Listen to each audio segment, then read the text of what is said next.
Honest question, nahihirapan ka ba?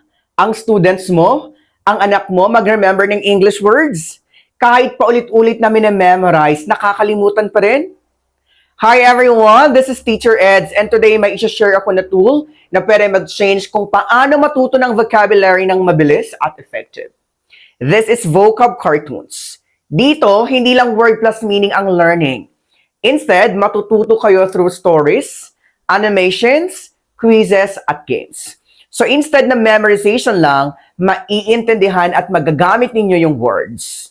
Let's watch this. My child uses a great app called Vocab Cartoons, where they can enjoy screen time while learning at the same time. Instead of traditional reading sessions, it offers a fun, engaging alternative that still builds strong vocabulary. With Vocab Cartoons, they choose a short video, watch it, and learn advanced vocabulary in a way that feels natural and enjoyable. Let's be real. Kahit magbasa ka, hindi naman palagi explained ang words. But with Vocab Cartoons, bawat word may context sa story, explanation, at practice agad. Kaya mas tumatatak at mas magiging confident kayo mag-English. Ganito siya kasimple.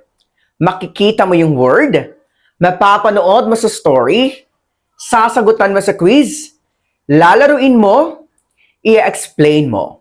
That means, ulit-ulit mo siyang mai-experience kaya hindi mo basta makakalimutan.